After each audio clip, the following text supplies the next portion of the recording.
Welcome back, grade 11s. Today our video cast is going to be dealing with the Otway forest, and specifically we're going to zero in on the human effects on the physical body of the Otway forest. Now the key focus areas for this video will be the areas of human settlement, forestry, farming, and tourism. And each of those has huge overall effects on the area of the Otways. First of all, we're going to deal with settlement. On the left you see Lorne, modern day Lorne, which is built into the Otway forest. You can see what has been cleared to help build up what is a fairly large modern day ocean town. On the right hand side you see a more rural area within the forested region of the Otways, and you can see the different areas that have been cleared off for both farming and for settlement, while in the background, way in the background here, you see the thick forests of the Otway which still exist today. Now the indigenous people have been settled in the area for thousands of years, and explorers and sealers started coming to the area in the early 1800s. The first settlements came in the 1830s to 1850s, and they were based around the harvesting of natural resources, farming, forestry, seals, and of course fish. There are now a great number of towns and villages throughout the area, and many still rely on these traditional industries such as farming and forestry for the bulk of their economy. Others have become much more reliant on newer industries such as tourism, which comes from both in-state, out-of-state, and around the world to Australia. The next thing I'd like to talk about is forestry. And forestry early on became a central part of the region's economy, starting around the 1850s. And you can see from some of these earlier pictures the ways that these logs were taken out. So you see on the left hand side here, you see these guys standing on the planks that are in the trees, like we saw those notches cut into the trees at Triplet Falls, while in the two pictures on the right hand side you see how this lumber would have been moved out of the area.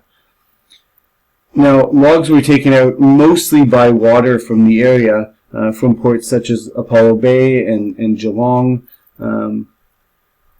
and still are today.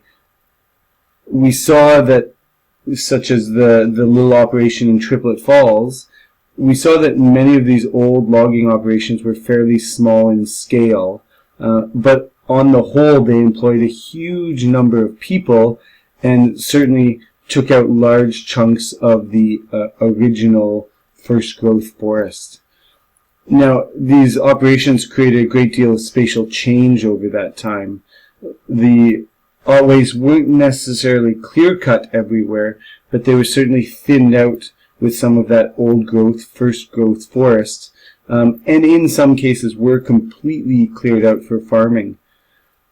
The distribution of the forested area also changed, and the overall density of the forest certainly dropped. Now, we also saw in Triplet Falls that some of the most valuable of those original trees were taken, while others were still left. Some of those big trees we saw were passed over by these loggers. This type of logging, selective logging, is still used today. So, selective logging does take away that equilibrium, which is reached at the climax of the forests, but it generally is seen as a much more sustainable version of logging, because it maintains, for the most part, soil structure, so there's less runoff, and overall soil health, so the nutrients are still replenished naturally. And it also means the original species are left to repopulate the area, and because of that, natural wildlife is much less affected in the selective logging industry. Now, the alternative to selective logging is clear cutting. Now this is when an area is totally emptied of trees, and you can see clear cutting happening on the right hand side of your screen here in this picture. Now obviously this is not the first time this specific area has been clear cut. Clear cutting also happens, again as mentioned earlier, when you're establishing farmland, such as that hilly farmland we saw on the way into Triplet Falls. Now, clear cutting is a much more efficient and cheaper way, and modern commercial logging often uses clear cutting because of that efficiency. They can roll these giant vehicles through, like the one in the upper left, and shake out huge amounts of trees in a short amount of time. It makes it economically a much better type of logging. That being said, it does have a huge effect on the ecosystem, changing soil composition, so causing more runoff, changing soil stability as far as the nutrients, and often they bring single types of trees in to replace these clear-cut areas. So you see on the left of the image that has been clear-cut for probably a second time, these are huge plantations of pines.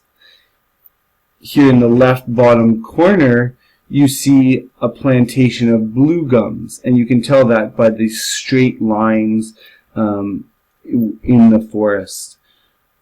Now, we saw these different blue gum plantations. If you were looking out the window between Jellybrand and Triplet Falls, you would have seen these blue gum plantations, and you also would have seen plenty of pine plantations along the way. Now, logging is still a huge part of the industry in the area today. You could see that rolling through Colac. You saw huge lumber sawmills, huge stacks of lumber in the yards. So it still serves as a very vital part of the local economy. But they've protected sections, the remaining sections of old growth forests are very protected now. So the logging industry has certainly, to a point, changed where its commercial logging is done because it realizes the effects of this commercial logging, and the government does as well. Now, farming, and I've chosen this one simple picture because I think it's a relatively good view of what farms look like in that area, and sort of what I'm trying to get you to understand about farmings and forestry and how they mix in the area. You can see in this image that at one point this area would have been entirely covered in forest, but they've chunked out all these areas to clear them out for pasture land or for crops. Now, farming is an incredibly important source of income across Australia, obviously, and the Otway region is no different. Victoria is famous for its dairy farms, and early settlers would have come to this area and clear-cut forests specifically with farming in mind. Now, this was an incredibly difficult task to clear these areas of both the trees as well as the stumps of the trees, but it was done, and it was done in their mind out of the necessity for new land to settle. The same type of process was done in eastern Canada, and it was certainly not for the faint of heart. It was a very, very tough go to be those original farmers clearing land there. Now, unfortunately, farming does have a huge impact on the forests. The largest impact is obvious because you're clear-cutting large areas. But it also creates soil degradation. It creates a change in the type of crop that is in the soil, and therefore a change in the nutrients. It creates different runoff in the area that may harm local habitats or change the local ecosystem.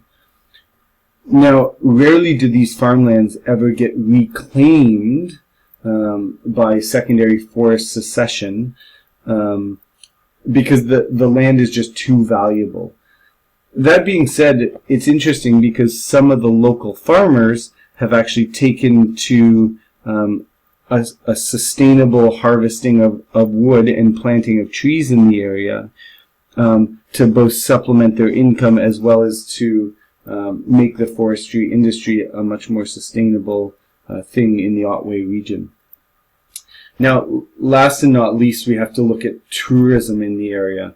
And these 4 images are great examples of how man has used the local landscapes, specifically the forest landscapes, to draw tourism. Now, the Great Ocean Road in the top right, the Great Ocean Road was built by soldiers who had returned after World War I, and there were actually several different reasons.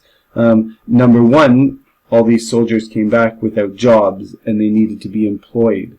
Number two, they wanted to connect what were isolated communities, Apollo Bay, Lorne. They wanted to connect them to the major centers and connect them to each other.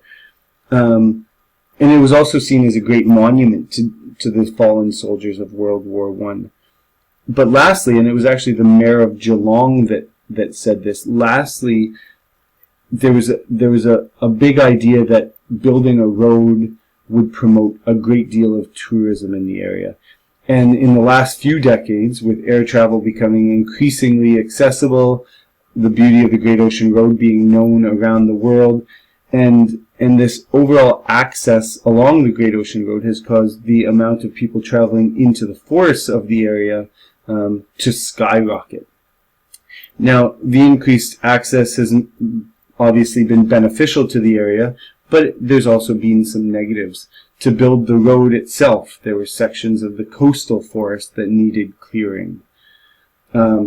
Making the town more accessible also obviously meant an increase in population, which meant more disturbance to the forest in the area, both for those who live there full-time and part-time. And of course, the more people there are, the more overall ecological impact they have on the area. Now, that being said, it has also brought some great positives. The biggest of which is the Great Otway National Park, which you see in the bottom right here. The park was actually fully founded in 2006 when they combined a whole bunch of other parkland together, but with it they changed the amount of protection in this wooded area. And the purpose of it was to A, protect the trees, but to B, create a place where people could come and appreciate the beauty of the Otway forests. Certainly places like the Treetop Walk, just outside of Triplet Falls, as well as things like I've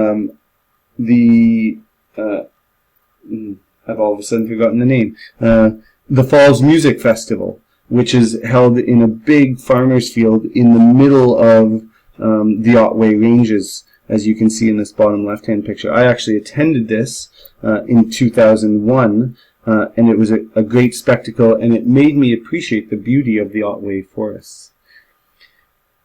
With this national park system being established, there's also been an increased focus on improving the land within the park system and adding land to increase the amount of protected forest within the park system. Obviously, it's a delicate balance between protection and use of the land, but it seems like Australia and the state of Victoria are certainly placing increased importance on the status of having a well-protected and sustainable forest in the area. That's the end of looking at the human impact on the Otways, but certainly some of this could be used when thinking about the thesis statement of your field report. Think of how humans have influenced the national park and the forest in the Otway region in general.